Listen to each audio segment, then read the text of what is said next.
His parents will not be at the wedding, Mom. They're not part of Daniel's life. They're not part of ours. And if you ask about them one more time, you won't be at my wedding either. Then my daughter picked up her purse and walked out of my kitchen. The words hit me like a bucket of ice water. $28,000 I had already given her for that wedding. $28,000 and 31 years of loving her before that. But I took a deep breath and smiled at the closed door because tucked in my cardigan pocket was an address my daughter didn't know I had. And what I found at the end of that address, dear God, I will never forget. My name is Margaret Ellen Carter. I am 68 years old, and I live in Cedar Falls, Iowa, in the same brick house on Sycamore Lane that my husband Thomas and I bought in 1979 and paid off, dollar by careful dollar, in the spring of 1998. I spent 34 years as the librarian at Lincoln Elementary School. I know what patience looks like. I have taught 600 first graders to sound out the word quiet, and I have waited out every one of them. People underestimate librarians. People underestimate old women. When you are both, they practically hand you the keys to everything they're hiding because they have stopped believing you are paying attention. Thomas was a tool and die machinist at the John Deere, works for 39 years. He had hands like carved oak and a voice so gentle the neighborhood dogs used to follow him home. We were married 41 years. He died 3 years ago, in March, of pancreatic cancer, 14 weeks after the diagnosis, and I held his hand in a hospice room while he told me, Maggie, measure twice, cut once. Even after I'm gone. Especially after I'm gone. That was his rule at the workbench and his rule in life. You will see, before this story is over, exactly how well I learned it. He left me comfortable. Not rich, comfortable. A pension, his life insurance, and the retirement account we built by never once buying a new car when a used one would do. $412,000 in that account. The house, worth about $310,000 now, according to the county assessment that comes every year in a thin white envelope. And our daughter, Rebecca Ann Carter, born in 1995, the girl I sewed Halloween costumes for at midnight, the girl I drove to swim practice at 5:40 every morning for 6 years, the girl whose college I helped pay for. $31,000 over 4 years on a librarian's salary and a machinist's wage, so she could graduate without the debt that drowned her friends. I am not listing these things to make myself a martyr. I am listing them because numbers are honest, and I have learned to trust things that are honest. They have become rare. Rebecca was 31 when she met Daniel Whitmore. He was 36, and he called himself a financial consultant, though when I asked which firm, he smiled and said, I'm independent, Margaret. The big firms are dinosaurs. He had white teeth and a handshake he'd clearly practiced, and he complimented my pot roast in a way that told me he had complimented a great many pot roasts belonging to a great many mothers. They were engaged 7 months after they met. 7 months. When Rebecca showed me the ring, I hugged her, and over her shoulder, I watched Daniel watching my house. Not me. The house. The crown molding Thomas installed himself. The china cabinet. I told myself I was being an old fool. The wedding was set for October 17th at a vineyard outside Galena, Illinois, for 120 guests, and I gave, gladly at first, $10,000 for the venue deposit in February, $6,500 for the dress and alterations in March, $4,000 for the photographer, $3,000 for the florist, $4,500 for the caterer's first installment, $28,000 by the first week of May, each check written in my own hand at my own kitchen table, because a mother wants her daughters one day to be beautiful. I would have given more. That is the part that still catches in my throat. I would have given all of it if they had only asked instead of what they did. The strangeness started small, the way it always does. In February, at the engagement dinner I hosted, I raised my glass and said how much I looked forward to meeting Daniel's parents before the big day. The table went quiet in a particular way. Not surprised quiet, prepared quiet. Daniel set down his fork and said, "My parents and I are estranged, Margaret. It's painful, and I'd rather not go into it."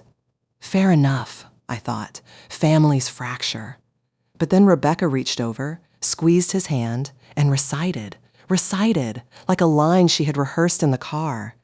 They were very cruel to him growing up. We don't talk about them. My daughter has never been able to lie to me without touching her left earring. She touched it twice. In March, Daniel suggested, gently, Over coffee, he had brought me from a shop I never go to, that I sign a power of attorney.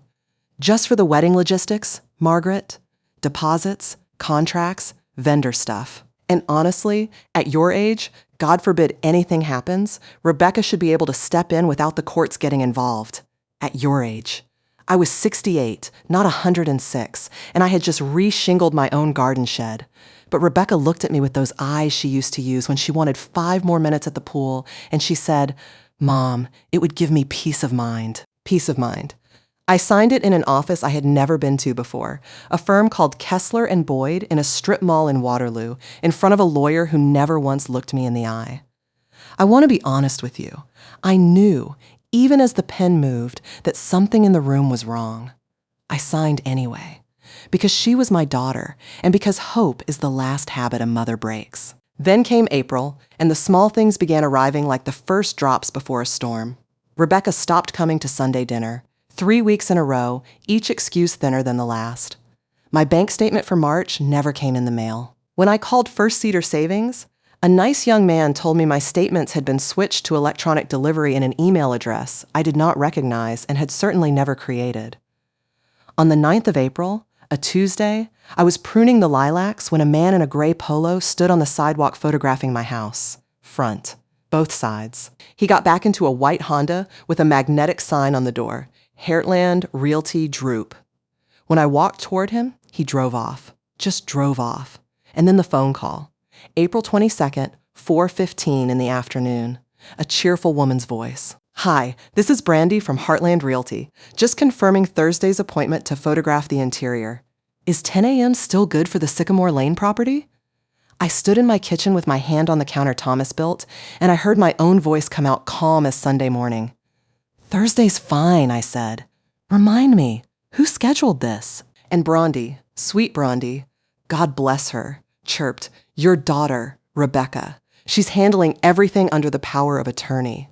Such a nice girl. She said you're getting settled at Willow Creek and she wants this to be easy for you. Willow Creek. I know Willow Creek. Everyone my age in Cedar Falls knows Willow Creek. It is a memory care facility on the north side of town, the locked kind, the kind for people who no longer know their own names.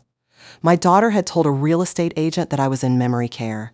My daughter was selling my house, the house where I taught her to walk, the house where her father died holding my hand. I did not scream. I did not call Rebecca and demand answers, though every cell in my body wanted to. I thanked Brandy, hung up the phone, and sat down at the kitchen table with a legal pad.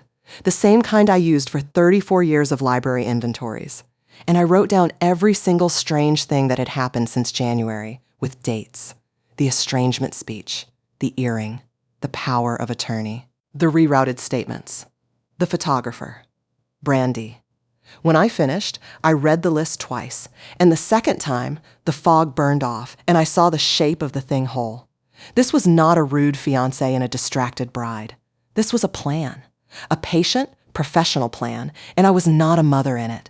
I was an asset. Lies. All of it. Lies. And somewhere underneath the hurt, in a place I think Thomas built in me across 41 years, something old and steady stood up, dusted itself off, and said, "All right, then. Measure twice. Cut once." I want to explain the decision to you properly, because it is the hinge this whole story turns on, and because I suspect some of you have stood where I stood. At a kitchen table, holding proof, deciding what kind of woman you were going to be about it. The easy thing, the thing that would have felt good for exactly one evening, was confrontation. Call Rebecca. Cry. Accuse. And I knew. I knew the way you know weather. Exactly how that would go. She would deny it. Daniel would arrive with an explanation polished like his teeth. The listing would quietly disappear, and something worse would replace it. Something I wouldn't see coming, because I would have taught them the one lesson you must never teach people who are robbing you, that you are watching. So I made a different decision, and I made it the way Thomas made cuts at his workbench, slowly, and then all at once. I decided to become exactly what they believed I already was. Old, vague, trusting, a sweet, fading woman writing checks. If my daughter wanted a mother with one foot in Willow Creek, I would give her the performance of a lifetime. And while she watched the performance, I would find out everything.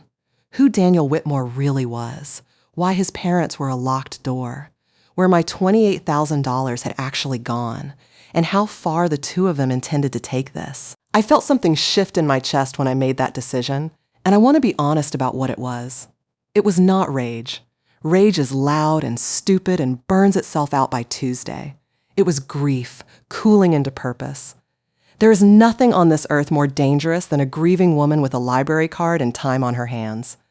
The first thing I did was call Frank Delgado. Frank is 71, and he was Thomas's attorney and his fishing partner for 4 decades. His office is 1 flight of stairs above the hardware store on Main Street, and it smells like paper and pipe tobacco, even though he quit the pipe in 1994. Frank has a face like a basset hound and a mind like a bear trap, and when I finished telling him everything, the legal pad flat on his desk between us, he took off his reading glasses, rubbed his eyes, and said, "Maggie, I'm going to tell you 2 things, and you're not going to like the first one." I told him to go ahead. "The first thing," he said, "is that the power of attorney you signed at Kessler & Boyd is not a wedding logistics document. I pulled it from the county recorder this morning after you called. It's a durable general power of attorney. Real estate, banking, everything. As written, Rebecca can sell your house, and legally speaking, the ink is good." I asked him what the second thing was. Frank leaned back in his chair, and for a second I saw the man who once got a crooked contractor to refund half the town of Hudson. "The second thing, Maggie, is that a power of attorney can be revoked in an afternoon, and they don't know that, you know. Right now, this minute, you are ahead of them. The question is what you want to do with that." I looked out his window at Main Street, at the hardware store awning Thomas walked under 1,000 times, and I said, "I want the truth first, Frank. All of it. Then I'll cut." He smiled for the first time that day. "Tom always said you were the sharp one." We sat there for 2 hours and built the skeleton of a plan, and before I left, Frank said the sentence that guided everything that came after. "Don't revoke anything yet. The moment you revoke, the county records it, and they can see it. Gather first, quietly. And Maggie, find the parents. In my experience, when a man buries his own family, it's because they know where the bodies are. Find the parents." It sounds simple. It was not. And then suddenly it was. Rebecca had never given me so much as a first name, and Daniel's social media went back exactly 3 years, which Frank told me is its own kind of confession. But the previous autumn, before any of this, Rebecca had asked to store some boxes in my garage. Daniel's things from when he moved into her apartment. 4 boxes, taped, stacked next to Thomas's workbench, and I had never once thought about them. That night, I sat on the garage floor with a box cutter and my reading glasses, and I opened them one by one, and I am not ashamed of it. You may judge me if you like. 3 boxes were nothing. Ski gloves, paperback thrillers, a blender. The 4th box had a shoebox inside it, and in the shoebox, among old chargers and dead batteries, there was a birthday card. A cardinal on the front, because it is always a cardinal with mothers. Inside, in a careful, looping hand, "Danny, another year, and we still love you more than you know. The door is always open. Love, Mom and Dad." And below that, printed in the corner the way older people do, in case the post office loses the envelope, "Arthur and Susan Whitmore, 1420 Camden Court, Rockford, Illinois. The door is always open." Those were not the words of cruel people. I sat on my garage floor at 11 at night, holding a stranger's love in my 2 hands, and I understood that whatever Daniel Whitmore was estranged from, it was not cruelty.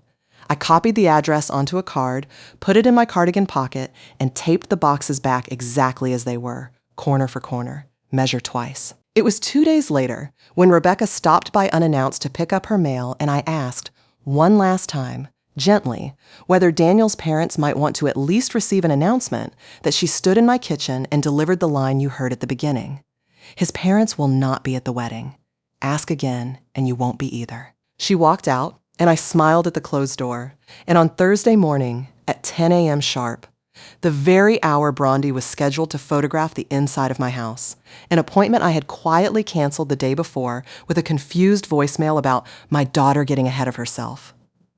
I backed Thomas's old Buick out of the driveway with his dented green thermos full of coffee on the seat beside me, and I drove 289 miles east to Rockford, Illinois. I should tell you about that drive, because 5 hours alone in a car is a long time to sit with the fact that your only child has told strangers you are locked in a memory ward. Interstate 380 to 80, flat green Iowa unspooling on both sides, and Thomas's thermos rattling in the cup holder like he was along for the ride. I talked to him some.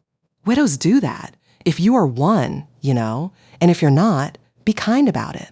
I said, Tom, tell me I'm wrong.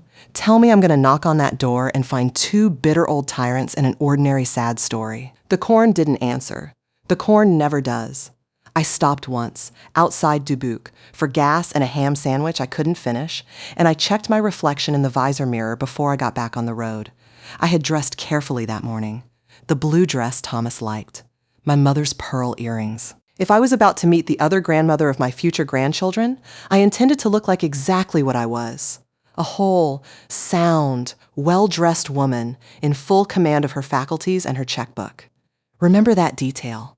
It matters more than you can imagine. Camden Court turned out to be a quiet loop of modest ranch houses with flags on the porches and hostas along the walks. Number 1420 had a wooden cardinal on the mailbox. Of course it did. I sat in the Buick at the curb for a full 4 minutes, hands at 10 and 2, heart going like a girl's, and then I said out loud, "Cut once, Margaret," and I walked up that path and rang the bell. The woman who answered was about my age, small, with reading glasses pushed up into silver hair and a dish towel over her shoulder. Susan Whitmore. I knew her from the loops of that birthday card before she said a word. I had rehearsed my opening for 200 miles, and here is what I said. Mrs. Whitmore, my name is Margaret Carter. I believe my daughter, Rebecca, is engaged to your son, Daniel, and I've driven from Iowa because I would very much like to meet you before the wedding. I want you to understand what happened to that woman's face. It did not do any of the things I had prepared for. Not coldness. Not confusion. Not the tight politeness of the estranged. Susan Whitmore went white like paper, white like frost, and her hand came up and gripped the door frame, and the dish towel slid off her shoulder onto the mat, and she said, in a voice I will hear for the rest of my life, "That's not possible. Rebecca's mother is dead." The porch tilted. I heard myself say, "I beg your pardon?" And from inside the house, a man's voice called, "Susie? Who is it?" And a tall, stooped man with Daniel's jaw came into the hall, and Susan turned to him without taking her eyes off me and said, "Art, Art, she says she's Rebecca's mother." And Arthur Whitmore stopped as if he'd walked into glass and said, quietly, "Rebecca's mother passed away 2 years ago. A stroke. We sent an arrangement to the funeral home." His eyes went over my face, my pearls, my very alive hands. "We have the program from the service. Short version, because my heart was doing things no doctor would approve of, they brought me inside. They sat me at their kitchen table under a wall of framed photographs, and Susan Whitmore went to a drawer in the hutch. The drawer where women like us keep the things too heavy for albums, and she laid in front of me a folded cream-colored funeral program. On the front was a photograph of me. Me in my green Christmas sweater, a picture lifted straight off Rebecca's Facebook page from 3 years ago, and beneath my own smiling face, in tasteful script, in loving memory of Margaret Ellen Carter, 1957, 2024, beloved mother, at peace with her husband, Thomas. I have buried my parents. I buried my husband. I am telling you that nothing in this life prepares you for sitting in a stranger's kitchen in Rockford, Illinois, holding your own funeral program. My hands did not shake, and I am proud of that, but everything inside me was one long fall. At peace with her husband, Thomas. He had even used Tom's real name, the detail work of it, the craft. And then, while I was still falling, Arthur Whitmore said the thing that turned the fall into ice. "Mrs. Carter, if you're alive, then the money. Susie, the money." I looked up. "What money?" Susan's hands were pressed flat on the table like she was holding it down.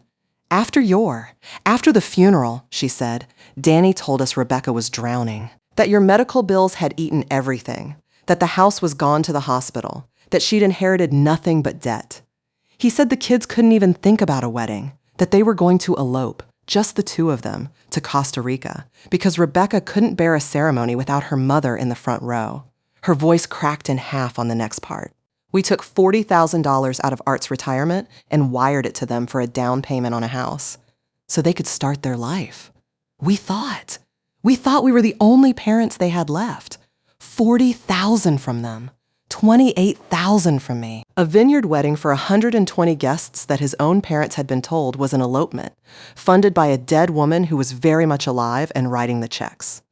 Two mothers at two kitchen tables, 300 miles apart, each told a story about the other that could never be checked, because the story was that the other did not exist. I sat there with my own funeral program in my hands, and Susan Whitmore reached across her table and gripped my wrists like a drowning woman, and she whispered, "Mrs. Carter, Margaret, what has our son done?" And I looked at this small, silver-haired stranger who had loved my daughter as her own, and I realized the truth was so much bigger and so much darker than even I had driven there expecting.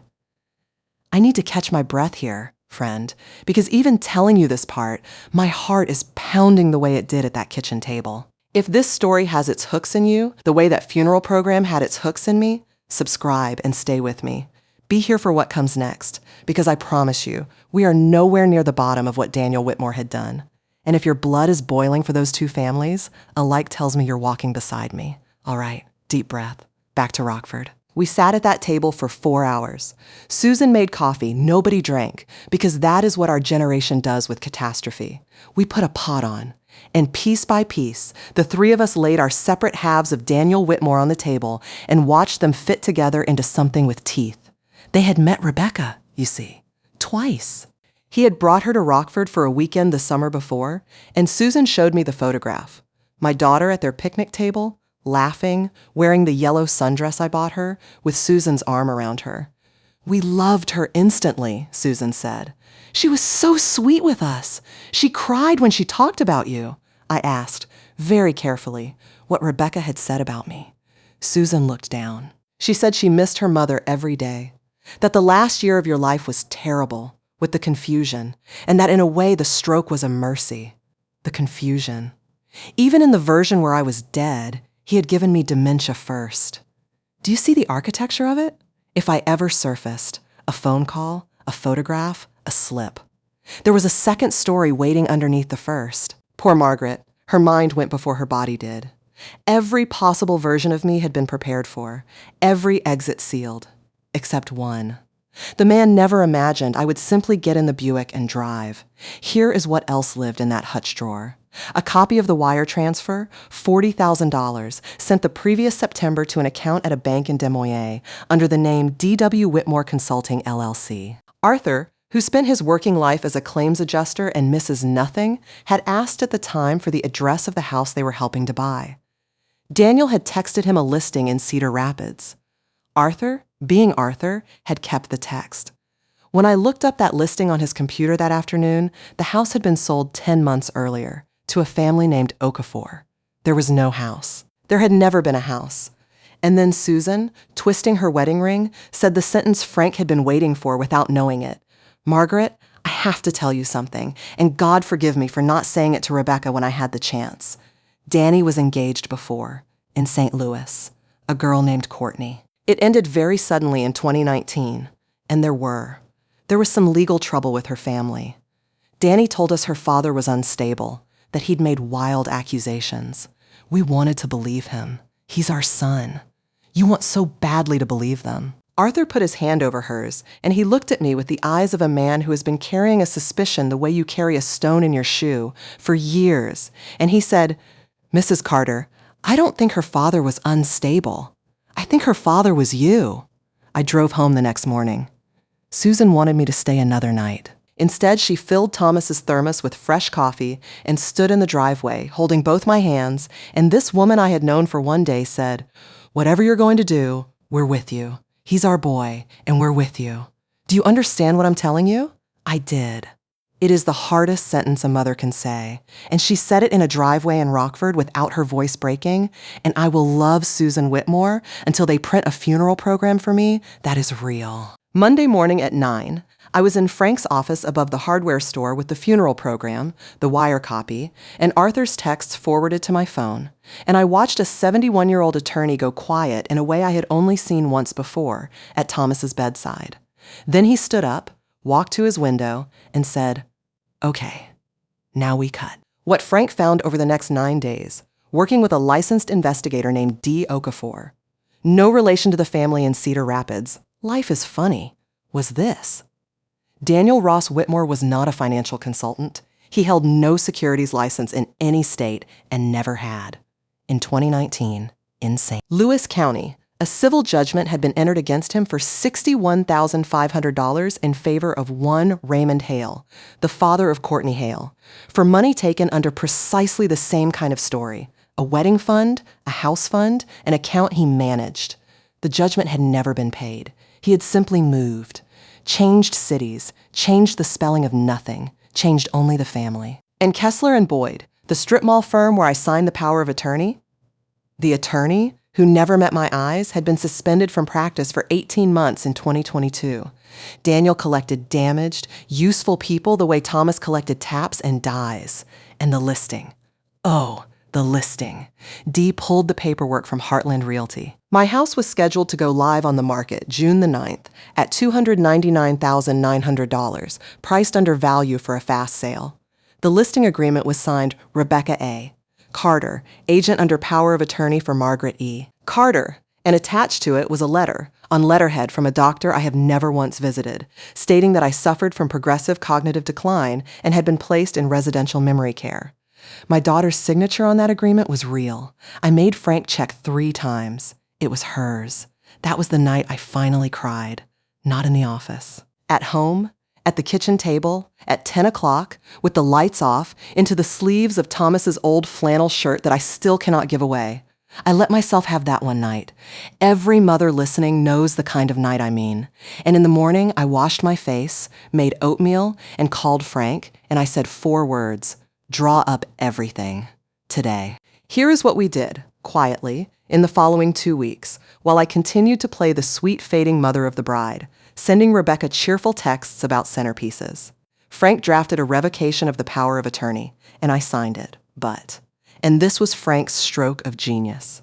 We held it, undated, ready to be executed and recorded within the hour we chose, so that no county record would tip them off early. I went to First Cedar Savings with Frank at my elbow and sat with the branch manager, a lovely, sharp-eyed woman named Denise Park, and we corrected the email on my accounts, added verbal password protection, flagged the accounts against any POA transaction pending my personal appearance, and moved the retirement funds. All $412,000 into a new revocable living trust Frank built, the Margaret E. Carter Trust, with the house deeded into it as well. A property held in trust cannot be sold by an agent under a power of attorney granted by a woman who no longer owns it. Do you understand what that means? By the second week of June, the house on Sycamore Lane, the account, the pension deposits, all of it had quietly stepped sideways, out of their reach, while the listing agreement in Daniel's folder became a piece of paper aimed at a house that legally belonged to no one he could touch. They were robbing a vault that had already been emptied into the room next door.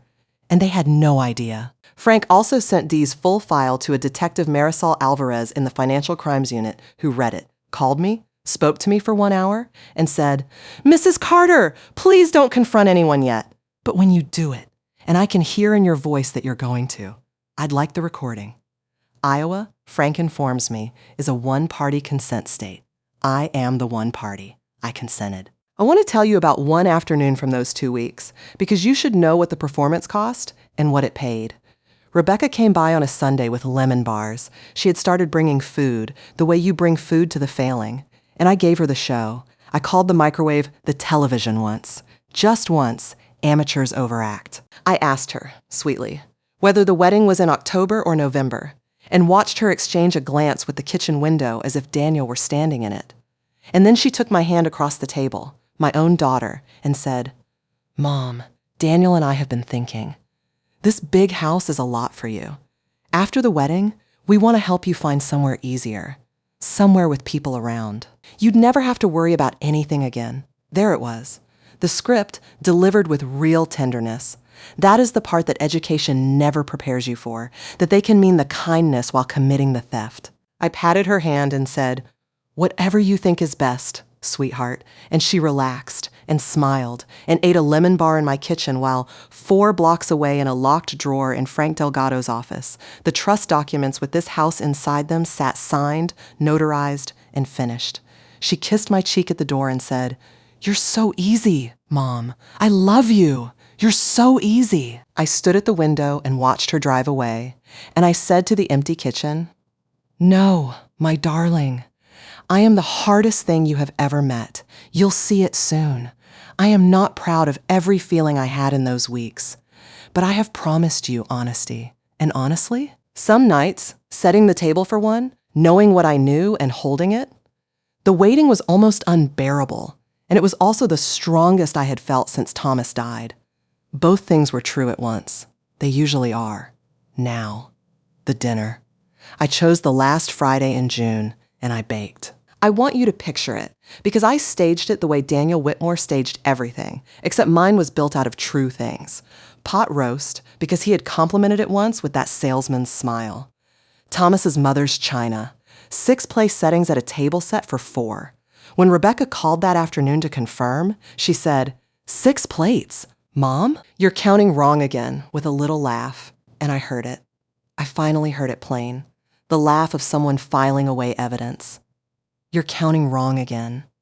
Building the file on my failing mind, one affectionate joke at a time. "Silly me," I said, and touched my own earring and smiled at the wall. Arthur and Susan Whitmore had driven in that morning. They were parked around the corner on Birch Street in their tan Camry, and at 6:45, 15 minutes before Rebecca and Daniel were due, they came in through my back door, and Susan hugged me in my own kitchen, and Arthur, a claims adjuster to his bones, walked the dining room once, nodded at the 6 settings, and said, "Good. Nobody flees a set table. It's not in people." Then they sat in the den, out of sight, and we waited. Frank waited too, at the drugstore counter across town, phone on the table, because he had wanted to be in the house and I had told him no. "This part is family, Frank," I said. "You're the part that comes after." At 7:02, the doorbell rang, and there they were on my porch, golden in the summer evening, Rebecca holding a bottle of wine, Daniel in a crisp blue shirt, and he leaned in and kissed my cheek and said, "Margaret, you look wonderful. Doesn't she look wonderful? Beck?" And my daughter said, "She really does," and looked right through me. We got as far as the dining room doorway. Rebecca stopped. "Mom, why are there 6 plates?" I let a beat go by. 34 years of story time teaches you exactly how long a beat should be. And I said, "Because we're expecting company, sweetheart, and Arthur and Susan Whitmore stepped out of the den. I have replayed the next 10 seconds more times than I can count, and I will describe them to you exactly." Daniel did not gasp. He did not stagger. That is what innocent men do. Daniel Whitmore went perfectly, absolutely still. The stillness of a machine choosing between programs, and then his face performed delight. "Mom? Dad? What? Wow!" And Susan said, in a voice like a bell cracking, "Hello, Danny." And Rebecca. This is the part that told me everything I still needed to know about my daughter. Rebecca's face flooded with pure, uncalculating joy. "Oh my God! Susan, Art, you came! Daniel, they came! Mom, these are Daniel's parents, they." And then the joy hit the wall of the actual situation, and I watched her run the arithmetic in real time. Estranged, cruel parents, standing in her mother's den, being hugged by. She turned to me. "Wait, Mom, how do you know them?" "Sit down, both of you," I said. "Dinner's ready, and so am I." They sat. Nobody flees a set table. I served the pot roast. I actually served it, and to this day I don't fully know why, except that some ceremonies deserve to be finished. And then I set down the serving spoon, went to the sideboard, and laid a manila folder beside my plate. "Rebecca," I said. In April, a photographer from Heartland Realty took pictures of this house. In May, I spoke to a cheerful girl named Brandy who told me you were selling it under the power of attorney and that I was getting settled at Willow Creek. Last month, I drove to Rockford, Illinois, where Susan and Arthur, who are lovely people and who, by the way, were never cruel to anyone in their lives, showed me this. And I took out the funeral program with my own face on it and slid it across Thomas's mother's china to my daughter. I will not pretend I know everything that moved through Rebecca in that moment. I only know what I saw. She picked it up. She read her mother's name, the dates, at peace with her husband, Thomas, and the color left her in one motion, like water out of a pulled drain, and she whispered, "What is this?" And she did not whisper it to me. She whispered it to Daniel. And Daniel, smooth as river ice, said, "Beck, I have no idea what your mother has been told, but she's been confused for months. Sweetheart, we've both seen it, and clearly someone is taking advantage." "Stop," said Arthur Whitmore. One word, from the end of the table, in the voice fathers keep in a drawer for decades. "Danny, we wired you $40,000 for a house in Cedar Rapids that was sold to another family a year before you sent us the listing. I have the texts. I have the wire. Rebecca's mother has been sitting in this house, sound as a dollar, writing you checks for a wedding you told us didn't exist, while you told her." His voice caught, and he pushed through it. "While you told her we wouldn't come, that we were cruel. Susan cried over you, boy. She cried over that girl's dead mother, and her dead mother is serving us pot roast." "And there's more," I said, and I took out the rest, one page at a time, because pacing, dear friend, is everything. A civil judgment, St. Louis County, 2019. $61,500, Raymond Hale, the father of a girl named Courtney, who I suspect got a version of this same dinner and never got the chance to serve it. Unpaid. A consulting LLC in Des Moines where the $40,000 actually went. A letter about my cognitive decline from a doctor I have never met in my life. And a listing agreement for this house. My house. At $299,900, signed. I looked at my daughter, and I made myself say it steadily. "By you, Rebecca, your real signature." I checked it 3 times, because I am your mother and I didn't want it to be true. The silence in that room had weight. It sat down at the table with us, and into it, Daniel Whitmore made his last move, and it was the truest thing he ever did in my presence. He smiled. He actually smiled, leaned back, and said, "This is a very impressive scrapbook, Margaret. Here's the thing, though. The POA is valid. You signed it in front of an attorney. Whatever you think you figured out, Rebecca is your agent, the paperwork is clean, and frankly, a jury takes one look at a widow your age and wonders exactly what she remembers. So why don't we all take a breath before anybody says something they can't take back?" He reached for his water glass, calm as Sunday. And that, right there, was the moment I had waited for since April. The moment they discovered they were wrong about you. I folded my hands, and I said, "Daniel." The power of attorney was revoked and recorded at the county recorder's office at 9 o'clock this morning. The house went into the Margaret E. Carter Trust 3 weeks ago, along with every account I have. There is nothing left with my name loose on it for anyone to take. The listing you're counting on is aimed at a property I no longer personally own. Detective Marisol Alvarez of the Financial Crimes Unit has had the complete file for 11 days. And this entire dinner, I turned my phone face up on the tablecloth, is being recorded with my consent in a one-party consent state on the advice of my late husband's attorney, who is currently sitting across from the pharmacy counter waiting for my call. You thought you were dealing with a confused old woman. I looked at him the way I used to look at boys who hid comic books inside their readers. You were dealing with a librarian. What happened next did not happen the way it does in the movies, and I think you deserve the truth of it, because the truth is harder and better. Daniel stood up, not fast. He buttoned his jacket at a moment like that. And he said, "Rebecca, we're leaving. Your mother has clearly been coached into some kind of paranoid episode, and I'm not going to sit here and be ambushed. Come on." And he held out his hand to my daughter. And here is where I have to be honest with you about the worst 30 seconds of my life. Worse than the funeral program, worse than Brandy. Rebecca looked at his hand. She looked at it, and I watched 31 years of my mothering go to war with 14 months of his craftsmanship, and for a moment, one long, airless moment, I truly did not know which would win. She said, and her voice was pleading, "Daniel, just explain the program, the funeral program. Tell me she made it up. Tell me the detective is wrong, and Courtney's father is crazy, and your parents are lying, and I'll walk out of here with you right now. Just say it to my face." And Daniel Whitmore looked at his fiancé and calculated. I watched him calculate, the way you can watch a cash register. And what he said was, "Your mother has poisoned this whole family against me. I don't owe anyone a defense." He defended himself right to the end. Do you see? Defended and admitted nothing, because men like him do not break. They relocate. He walked out of my dining room, past his own mother, and Susan reached for his sleeve and said, "Danny, please, it's not too late to be somebody's son." And he pulled his arm away. Gently, that was the horror of it, gently and politely. And the screen door clapped shut, and we heard his car start, and that was the last time any of us saw him in person. Detective Alvarez arrested him 19 days later at an extended stay hotel outside Omaha, with a new haircut and a folder of listings for lake houses he did not own. And Rebecca broke, not gracefully. Real breaking never is. She stayed at that table, staring at the door he had just walked through without her, and then she turned to me, and the first thing out of her, "I want you to hear it, because betrayal has layers." The first thing was anger. At me. "You investigated him? You went behind my back? You recorded us? You humiliated me in front of." And Susan Whitmore, God bless her forever, said quietly, "Sweetheart, he told us you buried your mother."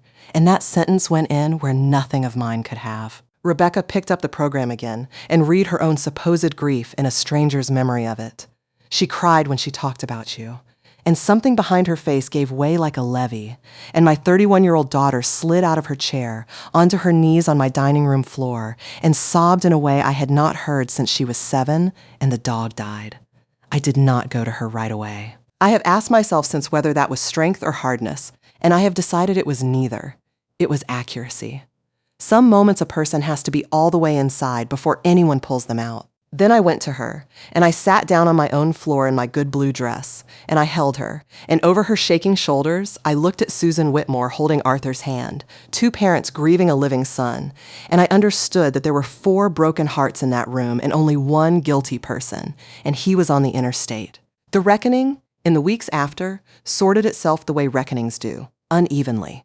Rebecca told Detective Alvarez everything, voluntarily, with Frank sitting in as a courtesy, and the picture that emerged of my daughter was not innocent and was not evil, and I have had to learn to live in the country between those 2 words.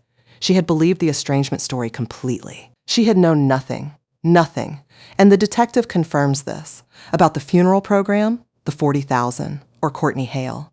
But the listing agreement she signed with her eyes open. Daniel had convinced her, over months, patiently, using every stray repetition and lost word of mine as evidence, that I was declining, that I would fight any change out of stubbornness, that the loving thing, was to sell the house before I lost more value to the market, bank the money for my care, and settle me somewhere safe once the wedding was past. He had even driven her past Willow Creek. "He made it sound like we were saving you," she told me, sitting at my kitchen table in August, twisting a paper napkin to shreds. And the terrible part, Mom, the part I can't sleep with, is that it felt good. Being the one taking charge of you. He knew it would feel good, and he fed it to me. That is the most honest thing my daughter has ever said to me. And it is the reason her chair at my table is not empty today. The district attorney, weighing everything. Her cooperation, the doctored medical letter she had been shown and believed, the recording, declined to charge her. Daniel pleaded guilty the following spring to theft by deception and forgery, 2 counts, in exchange for other counts dropped. He was sentenced to 4 years and a restitution order that Arthur reads aloud sometimes the way other men read box scores. The Whitmores have so far gotten back 11,000 of their 40. I got back none of my 28, and I will tell you a strange, true thing. I have never once lost sleep over the money. The money was never the wound. The wedding, of course, did not happen. Rebecca canceled it herself, every vendor, 1 phone call at a time, and insisted on doing it alone, and I let her, because consequences you carry yourself are the only ones that change you. She is in therapy now, every Tuesday at 4, with a counselor who specializes in coercive relationships, and she comes to Sunday dinner, and some Sundays are warm and some are quiet, and both kinds count. Trust is not a light switch. It is a garden after a hailstorm. You do not stand over it shouting grow. You water it, and you wait, and you notice, in September, 1 green thing, and then another. Arthur and Susan Whitmore drive over from Rockford every couple of months, and Susan and I talk on the phone on Thursday nights like schoolgirls. Two mothers, introduced by a con man, bound now by everything he tried to take. Last Thanksgiving, she sat in Thomas's old chair, and it did not hurt the way I expected. Thomas would have liked her. He always liked people who kept the door open. I keep the funeral program. I know that sounds morbid, but hear me out, because this is the part I most want to leave with you. It sits in my desk drawer, my own smiling face over the wrong dates, and every so often I take it out and look at the woman Daniel Whitmore invented, the confused, fading, buried woman, and I feel something close to gratitude. Because that woman was his entire plan, and she never existed. They did not lose because I was extraordinary. I was not a special person. I was a librarian from Cedar Falls who read carefully, kept receipts, and refused to become the story someone else was telling about her. That option, my friend, is on the table for every single one of us at any age, no matter who has underestimated you or for how long. Measure twice, cut once. And never, ever let them write your ending while you are still holding the pen. If this story stayed with you, I would love to hear from you in the comments. Tell me, what would you have done in my place? And from where in the world are you listening? Don't forget to like and subscribe, please. There is so much more waiting for you. With love and respect. Until next time.